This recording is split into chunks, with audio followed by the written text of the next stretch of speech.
All right, Richard Campbell, first in. G'day, Richard. Thanks for joining, mate. George is here. Good morning, all. Good morning. So you must be Europe side. Ken, g'day, everyone. Thank you very much for joining on what's a Friday evening, my time. It's nice here. It's really nice here. I just tweeted a photo about an hour ago, just walking along sunset, winter, perfect conditions. Just beautiful.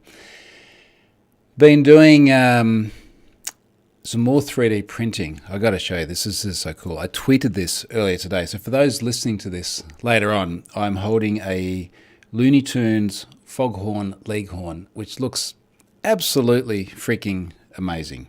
It's super, super cool.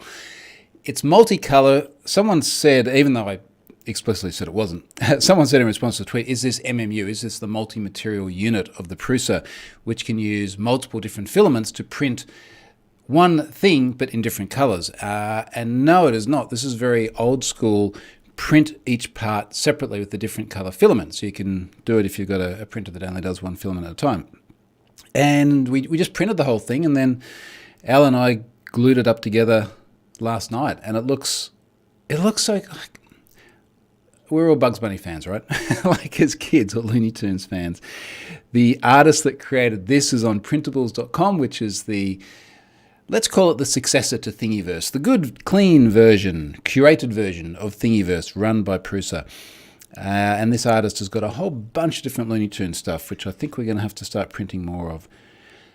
Not entirely sure what we're going to do with them all, but damn, they look cool. They look really, really cool. So I'm just going to leave him here on my desk for a little while.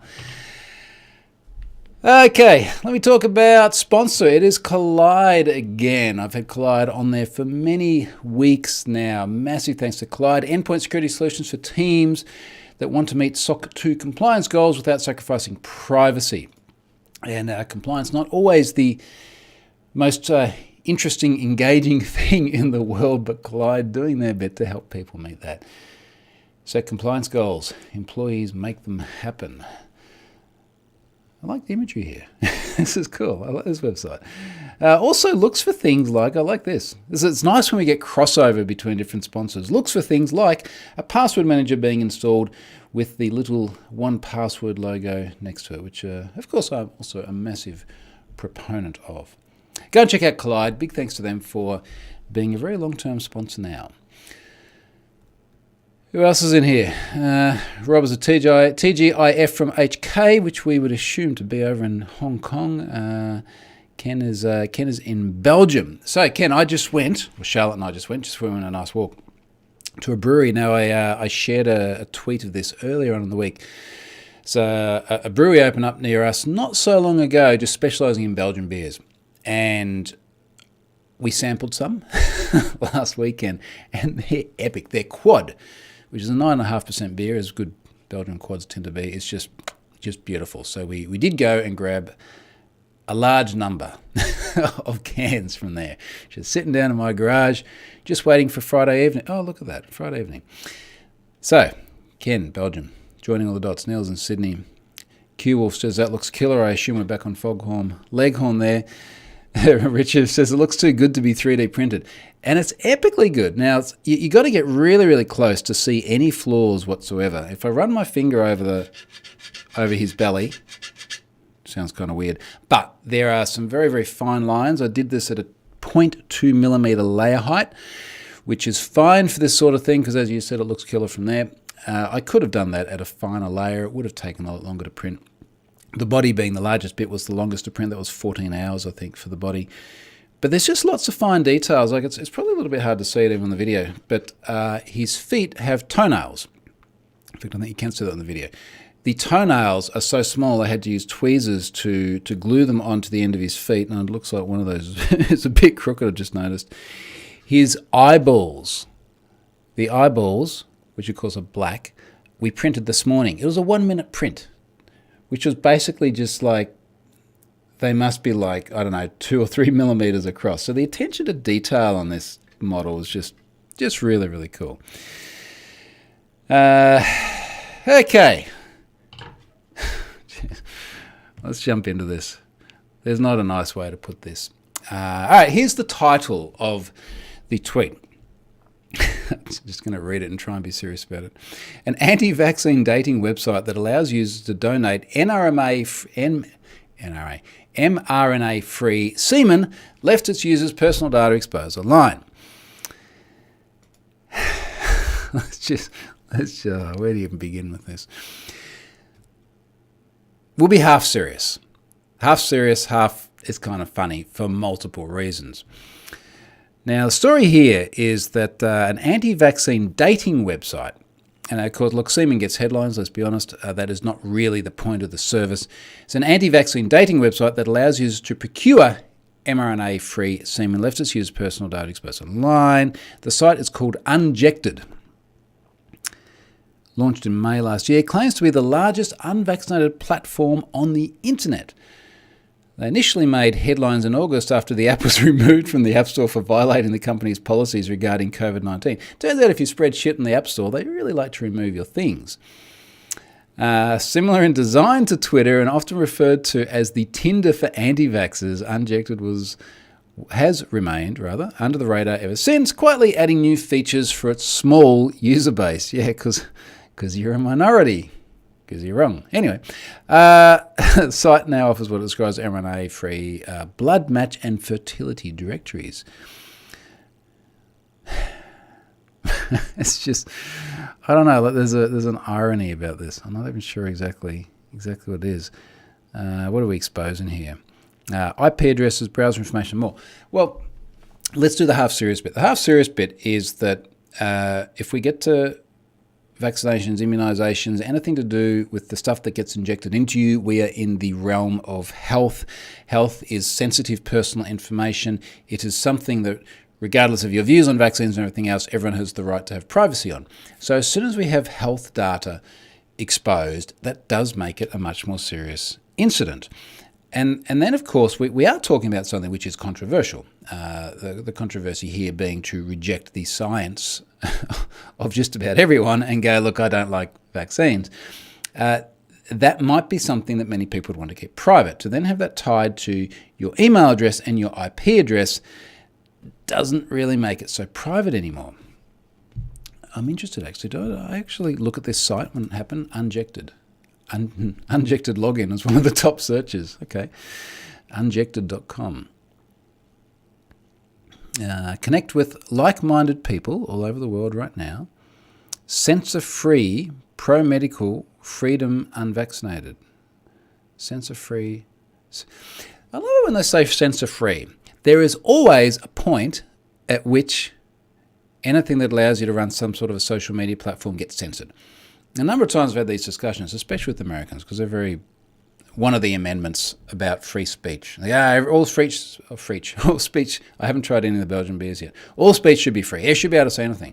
So, well, what if, and I'll give some really atrocious examples. And they'll go, no, you shouldn't be able to say that. So, okay, well, not so free then. There's always a bar.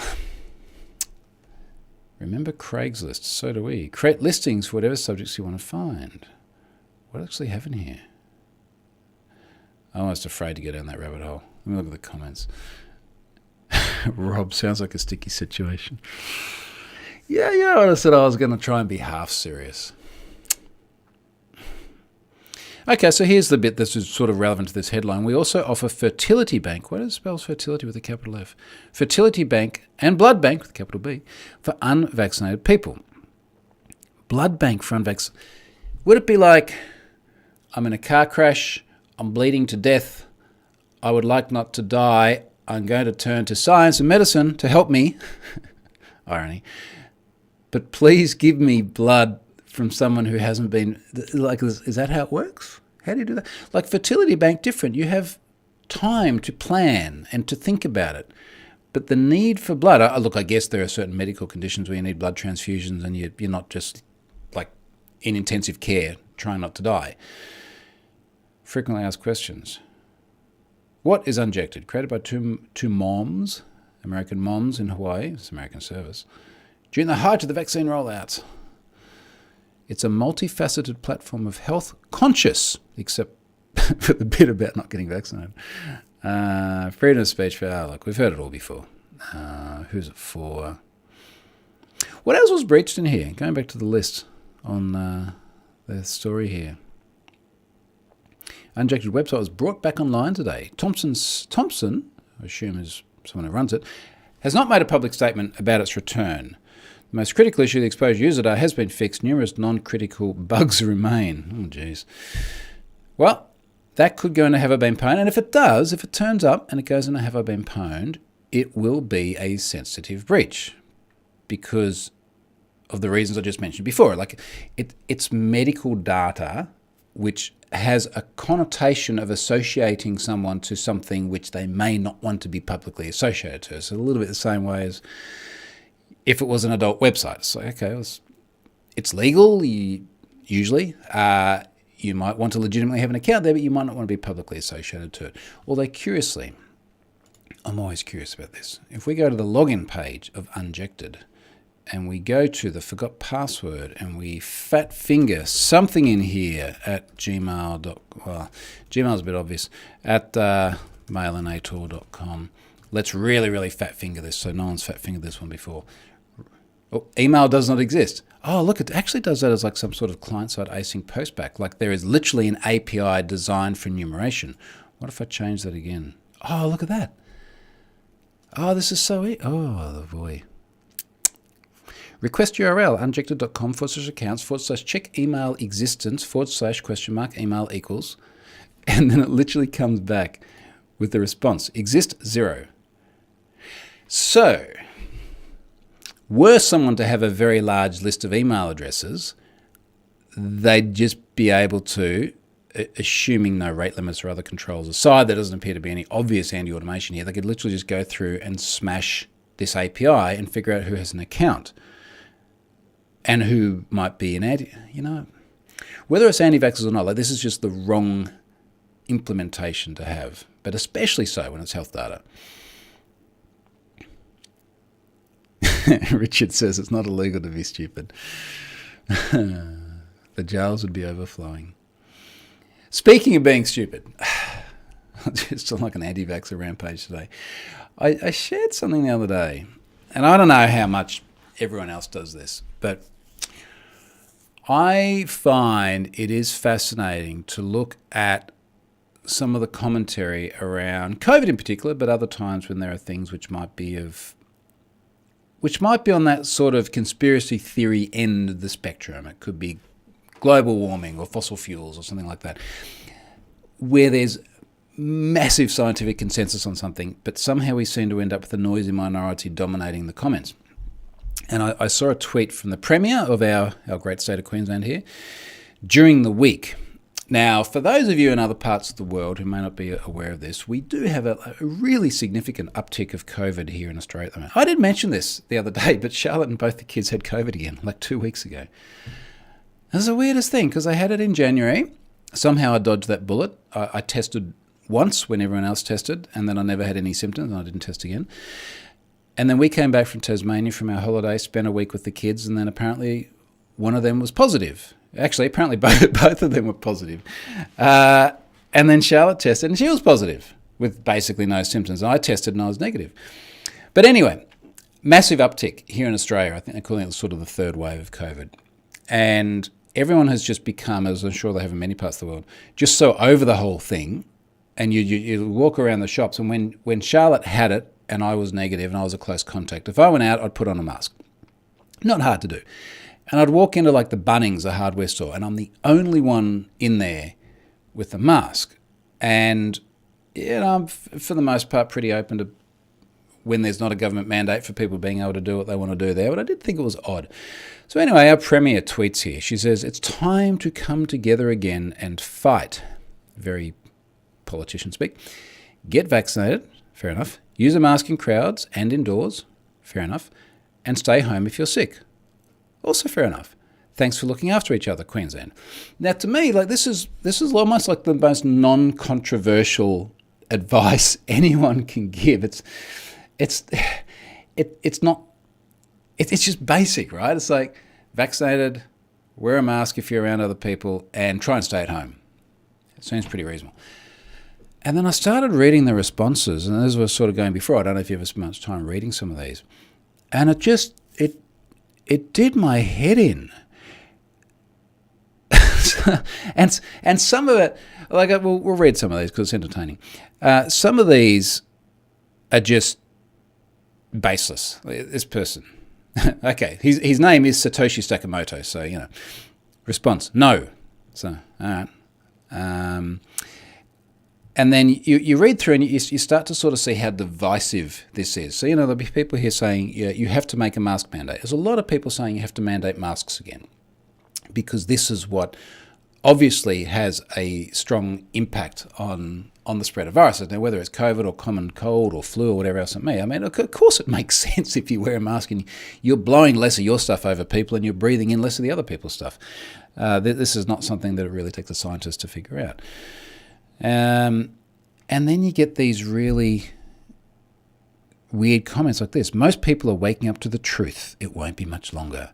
And then I go down this rabbit hole because you start looking at who are these people with these views. Now, this person is April Violets. What does she do?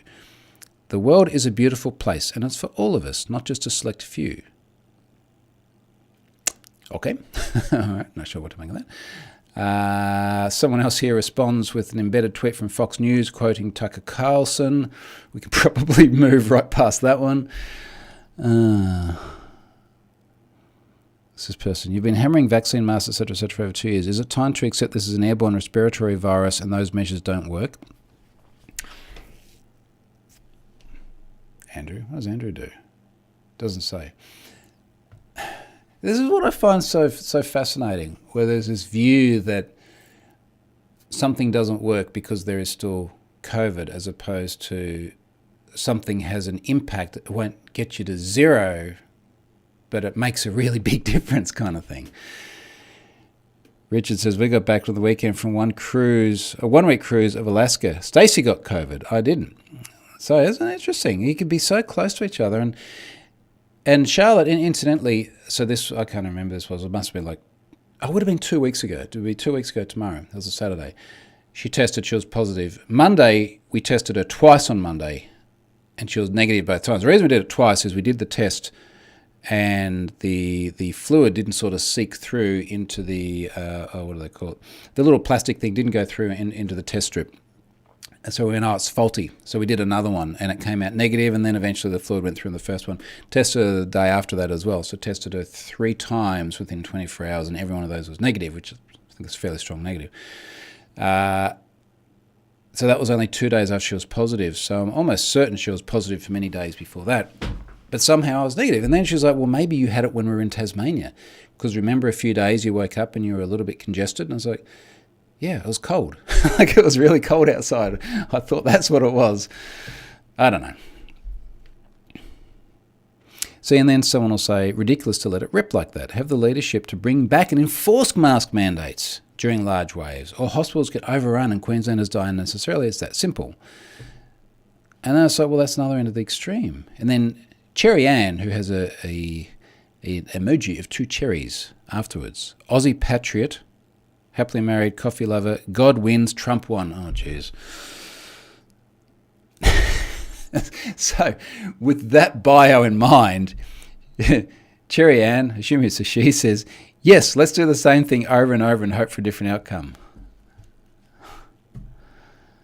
Oh, God.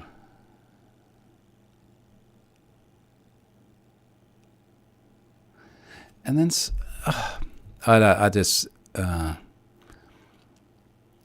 there's a bit, this is the last one I'll read, because this rings a little bit closer to home given my professional history. So I had 14 years at Pfizer, well before COVID, so I left there in 2015. But I spent a lot of time inside an organisation where there was a lot of internal discussion, obviously, about drugs and medicines and how they're advertised and promoted, and also seeing a lot of external commentary, especially along the lines of pharmaceuticals aren't about a healthcare industry, they're about a sickness industry, because they're there to treat sickness, and that there's a degree of truth to that. Most of the money they made was from treating sickness. Most of it was from Lipitor, treating high cholesterol. We made Viagra, they still probably do make Viagra, treating erectile dysfunction. It is treating things that are physical ailments. There's very little which is preventative, although you could argue that the vaccine now is. There's an image in here that says the pharmaceutical industry does not create cures, they create customers. But, okay, what's this person's bio? Maybe they're like a geneticist or something. No, they say put every sitting major party MP last. Okay, so it's a political angle. That these people are going to be the ones who want to take the medicine if they're genuinely properly sick. You can't imagine someone... I'm sure it happens to a degree. We know it happens to a degree. But people get genuinely sick saying, no, look, I don't want the pharmaceuticals because that makes me a customer. It feels like my blog post from last week about who's the customer. Who's the product? A lot more on the comments here. Nick 007's from London. G'day from London. I think you've cooled down by now. Heidi is in Adelaide. Finally made one of these live. G'day, Heidi. Stratus. I still have not had one single COVID test. I've had a total of 2. They're not much fun. I'm going to go and get my 4th shot, I think, next week. Charlotte has to wait a little bit longer. I think here, at least in Australia, they go, you should have a month after you've had it before you have a booster. But my mum said to me the other day, she's like, is this basically... this is crazy now that you have to go and have a shot on a regular basis. Like, how hard is it? I had 3 shots on Monday, nothing to do with COVID, but we're going somewhere on our honeymoon, which does require us to have some shots. It is actually outside of the country. It's not that bad. One of them hurt like a bastard, actually, now that I think about it, but it's not that bad to do on a semi-regular basis. Richard says, therein lies the question, how busy are the hospitals around there? At pretty much the busiest they have been. So we have, in terms of COVID hospitalisations, we have covidlive.com.au. And if we look at our state here in Queensland, so we've got about, I think, 5.3 million people here in Queensland now. We have, at present, it's actually down a little bit on last week. So last week we had just over 1,000 people hospitalised with COVID. Now, the last time we had that number was never. I think it was earlier this year. So earlier this year, when it started really ramping, we had 928 on the 25th of Jan. So that was the peak. And that was sort of our second wave. That was when Charlotte and the kids both got it. But, when we look back, say, a year ago, the number of hospitalisations... Let's pick this exact date last year, just for the sake of comparison. 29th of July last year, it was 42 people by then. So 42 people in hospital. Mind you, at that time, everyone was very scared about getting it because we had a lot less vaccinations. So 42 in hospital, 906 in hospital as of today. But yeah, most of the last week has been over 1,000. So it's high. Errol says, those are unpleasant. Feels like the stick goes into your brain. Yeah, for the test, it does. You're doing it right when you test someone else when they start screwing up their face and sneezing. That seems to be the measure. Richard says, here the numbers are up. So Richard's in Vancouver. Other numbers are up, but not that much, and far fewer serious cases. We do, unfortunately, have a bunch of deaths as a result of this now. It is typically those of a demographic you'd expect, an elderly demographic, very often underlying conditions and so on as well. But this of course, is something that impacts those people more than most. And when it is that rampant, we're very conscious of, my parents are in their 70s. They're going to be a higher risk than Charlotte or I am. Hector and Tito, hey all from Americas, 4 a.m. gang. Wow, good morning, nice early morning. Rob's had at least 5 mandatory COVID tests plus a number of rats. So I never did PCR tests. Ari did. He was negative on all those, and it wasn't until he did the rats later on he became positive. Richard says, rolling up here for an Omicron-specific vaccine. Rob's had 3 shots, hoping for the 4th to be an Omicron special edition. Errol, how's the flooding situation at your place? Nice change of subject. I'm happy with that. Your house wasn't filled with water. Hope your house wasn't filled with water. So first of all, I'll do the easy bit first. By the time my house fills with water, the world has much bigger problems as far as flooding goes, simply because we live on a canal and we have at the absolute, and when I say a canal, this is tidal. So everything here runs in and out of the ocean. So we have probably, I think it's about 1.8 meters max tidal range. And at the absolute max I have ever seen, and it's always easy for me to remember because I walk out the back of the house, go down one set of steps, and then down another set of steps. The absolute max I've ever seen is covered like one step. If the water rose a meter, really bad flooding, storm surge, king tide, everything at the same time, if it rose a meter, my jet ski would be floating in the boat shed, which wouldn't be good. Might damage the jet ski, might damage the roof, I don't know. But that would be about it. It would have to rise at least 2 meters to actually be a problem for us. So we are fine here. Other properties would be much more exposed. We probably have 10,000 properties on the water here on the Gold Coast. Other properties, not so much, including people we can see directly from here. It's more the inland stuff where they'll get either lots of water that swells the creeks and the creeks expand, or there'll be areas where they're just low-lying and the water just sits there and rises. But to be honest, I really haven't heard much about flooding lately. The last we had much rain was actually while we were in Tasmania a few weeks ago, and of course earlier this year we had a lot of rain. But no, we're all good now. Thanks, Errol. Philip says, in the UK, many people have a yearly flu jab. This is a regular jab. Yeah, same here. So we do this every year. And we literally walk down to the medical practice here and you get the jab. And in fact, they made it free this year. I got the kids and us done and it cost, I don't know, like $20 each or something like that. And then a couple of weeks later, they made it free because there's so much flu suddenly going around. It's not hard. Not hard. Richard says, 1 a.m. I should go to bed. I have a couple of briskets in the smoker. So Richard, Ari was saying, and Richard knows Ari, he was saying we should get a smoker. So maybe we need to talk to you when you come and visit us very, very soon about getting a smoker. Let me talk about something else InfoSec related. In fact, two other things InfoSec related. Customer.io data breach and malicious insiders. Now, I found this quite interesting, and this has been in the news a bit over the probably last week. So Customer.io is an email delivery service. We're the customer engagement platform for savvy marketers. Email, push notification, text messages, webhooks, blah, blah, blah. And the reason it was in the news is that OpenSea, so OpenSea is an NFT marketplace, a non-fungible token marketplace. So NFT had a whole bunch of customer data exposed because there was an insider at Customer.io that basically stole their marketing list. So imagine this, and look, even for me, like I use MailChimp on my blog. Now people come to my blog and then they see the little field and then they fill out their email address. That goes to MailChimp. They manage this. I don't want to manage my own email list for all sorts of reasons.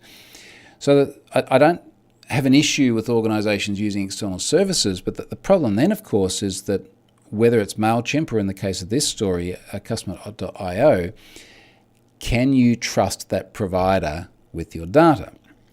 Now, I think back to the days that I was in Pfizer, and it's still the same, many organizations now that say, well, what we're going to do before we trust another organization with their data is we're going to get them to fill out a questionnaire.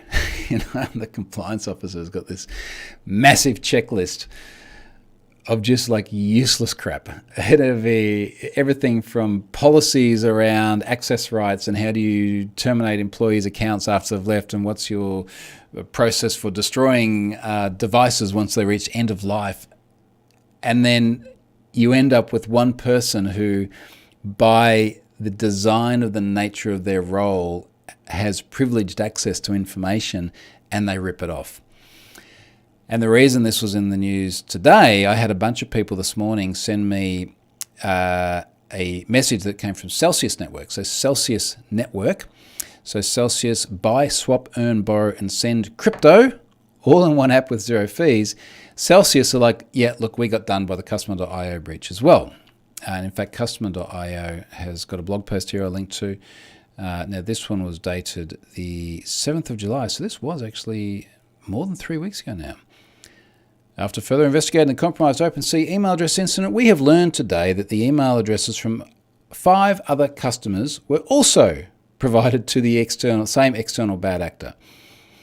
And of course, when it's crypto, the concern here is that knowing that there are a bunch of email addresses associated with crypto accounts or even just interested in the crypto space allows you to do much more targeted phishing. Now, I sort of made a comment here in the tweet thread, which is if you're in this situation, like how do you protect against the malicious insider? Because it's a hard problem. When someone's really intent on being malicious within your organization, the controls that are required to limit either the opportunity for that to happen or at least increase the visibility are often counterintuitive to getting work done. So things like segregation of duties. It's like, okay, well, that just means we need to have more people to effectively do the same thing. Or other controls that might be security controls or logging controls or other things that at the very least cost money to implement to work around the fact that someone that you hired might not be very nice. Or they might be getting leaned on by someone because they've got something that is being held over them. They might just be incentivized. You'd have to think that whoever took this data and provided it to a bad actor, which is the way it reads here, must have had a reason for doing it.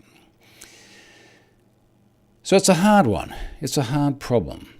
I don't think the answer is to not use services like this, because you start doing your own campaign management, you create a whole bunch of other problems that you don't have if you do use campaign management. Tricky. What's in the comments here? Richard has opinions about smokers. We'll get to that. We'll have plenty of time very, very soon. Now, one more thing, and this was something that I had to deal with this week. There was a data breach I put in Have I Been Pwned, which allegedly came from a service called PayTM. Now, I'm just going to find my tweet thread on this. It's kind of relevant to the discussion here. Now, PayTM is an Indian company. I was going to be more descriptive, but I'm hesitating. I'll explain why. Their Twitter bio here is possibly not in English, and then it says, for support, reach out to PayTM Care. So the backstory with this is, for some time, I have seen data circulating which has allegedly come from this Indian company, PayTM. Now, my understanding is PayTM is actually a payment provider. And in fact, just to try and use their words rather than mine, paytm.com. India's most loved payments app. Recharge and pay bills, book flights and movie tickets, open a savings account, invest in stocks and mutual funds, and do a lot more. Now, the reason I started hesitating when describing them is it seems that under the name PayTM, there are multiple different things. So one is the financial stuff here. There appears to be a PayTM mall where you can buy stuff. In some of the comments I saw later on, there are other PayTM things. It's not clear how closely related they all are. It doesn't really matter for the purpose of this story.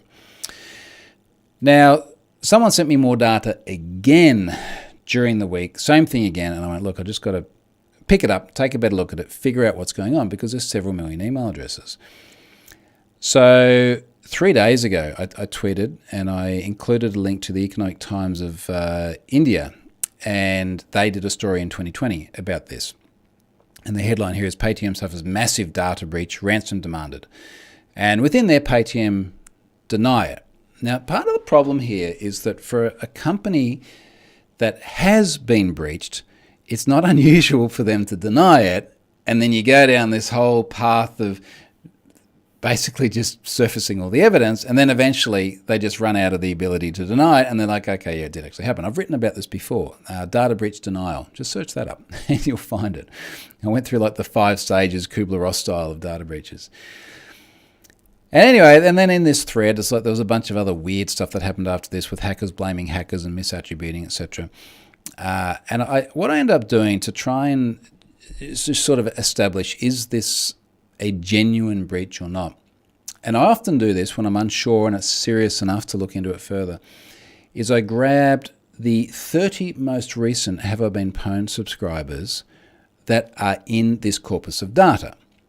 It's like literally just a join in a SQL table. That's how sophisticated this is. And I emailed them and I said, hey, look, there's a news story over here. Your data is there. If I was to send you your data, could you possibly come back and tell me if the data is correct and you're a user of this service? And each person I contacted came back and said yes. So, for example, someone here said, and all this is in a public tweet thread too. I wanted to be transparent about exactly what I found. They said, that's all correct for the details. I had signed up on Paytm. Okay. Next person says, hi Troy, this is my data. However, the phone number is old and I'm not using that number now. All the details are correct. Otherwise, I have used Paytm in the past.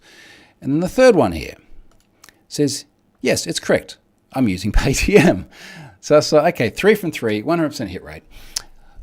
It is legitimate enough. So let me explain what I mean by that comment. Usually, and later on in the thread, I expand on this a little bit, but usually with verifying a data breach, it's about a confidence level. Now, I can't put this in numbers. I can't quantify the confidence level, but the confidence is increased when you see things like lots of references to the alleged site in the data itself, which there was in this case. Confidence is increased when there are people in the alleged breach who respond like these 3 people did. It's like, yes, this is real data, and yes, I use that service. So it got to the point where it's like, there is enough confidence here to say, let's put this in Have I Been Pwned, reach out to the people and let them know, or the Have I Been Pwned subscribers impacted, let them know what happened, which I did. And then suddenly I got a lot of news in India. And then I got contacted by Paytm. Now, I will say, and in fact, I didn't never put this in the thread, I will say the person that reached out was good. This was not a lawyer, and I sort of implicitly said this because later on I've updated this thread and I said the head of Paytm's InfoSec security team reached out. And it is. This is the person's role. So it wasn't a lawyer, which on occasion in the past has happened, and that's never good for many reasons. And they had many reasons why they felt this wasn't real. And I'd said, look, from my perspective, I don't really care where the data leads us, so long as it leads us to the most truthful position we can find. Now, I said that rather than the truth because I think it's very hard to be emphatic about these things. And I just put a bunch of questions to him. I said, look, if this is correct, if you're correct rather, and it is not from your services, then we should be able to demonstrate ABC, which was largely, is the data in here? So you've got to go and get the data. Don't tell me you've seen this before. You need to go and download what I have seen, because it might be different. Download what I've seen. And then, for example, are there fields within this corpus of data which you simply have never collected? And they're like, yeah, like we never collected this and we never collected that. Okay, well, that's actually pretty important. Further, are there email addresses in that corpus of data which you just simply don't have on your system? And they went, yeah, there's lots of email addresses. Okay, I've got to take you at your word for that, but if I was in your position, that's the first thing I'd be doing. I'd be like, okay, is this real? Grab all the email addresses here, grab the ones here. What does the Venn diagram look like? Like, is there a lot of crossover? Is there very little crossover? And now they later on said there's about 5% crossover. That's very little. Now, their view is that of the Have I Been Pwned subscribers who came back with a positive response, they said, well, look, many people have accounts across many different services, and it's entirely possible the data came from somewhere else. Their data is the same as what it would be in that other service, because like email address, phone number, name, the city they live in, that's going to be the same whether you're on Paytm or competing payment provider. And yes, that's true. I'm still not entirely sure why I got a 100% hit rate if they're getting like a 5% hit rate. But there were also a lot of email addresses in that corpus, and I actually said this in the thread before I got to the point of loading it, which did look a bit odd. There are a lot of info at. In fact, I think I said there's something like 70,000 info at domains. 72,000, which was a little bit strange, but not strange enough to decrease the confidence beneath that level where I had enough confidence to say that this is a data breach from Paytm. Anyway, so I think once they came back with their responses, I went, all right, well, that to me has dropped that confidence level enough, assuming I take everything that they've said at face value, that I'm going to change the classification to fabricated and will agree that it didn't come from Paytm. And they're very happy with that, which is fine. I don't know that that really helps the individuals in the data, not least of which, in fact, there's a final tweet in this thread, not least of which because this data is on a public, clear web, hacking website, forum, being extensively exchanged. It's not the dark web. I literally corrected someone in Twitter with this because they're like, sharing my story, and then it's like, data's on the dark web. I never said it was on the dark web. It's literally like www.nameofforum.com, and here's the data. So it doesn't really help the folks that are in this data. They don't get any more clarity as to where it's come from, but it wouldn't really change anything anyway, would it? Like if they could go, all right, it wasn't Paytm, it was this other payment provider. Well, it's still out there. What are you going to do? Like mount a class action against a company in India to try and claim data privacy? I don't think your chances are real good. B, you might get your $4, which is what people tend to get out of class actions from data breaches. It's kind of sad. So much data, and we just don't know where a lot of it's come from. All right, so that was pretty much everything I had on my list today. I think I'm going to cut it a little bit shorter today and go and find that Belgian beer that I mentioned just before. So thank you very much for watching. I've actually got something really fun that I'm working on that I fully intend to have out next week to align with next week's sponsor. And there's a company that's never sponsored me before, but you all know them. And it's working on something which I'm actually pretty excited about because it involves messing with people that deserve to be messed with. So I'm going to park that one for now. I'm going to try and build the rest of that over the weekend, write the blog post up next week, and hopefully I'll be talking about it a week from now, probably in the morning my time. So stay tuned for that one, and thank you for joining. See you, folks.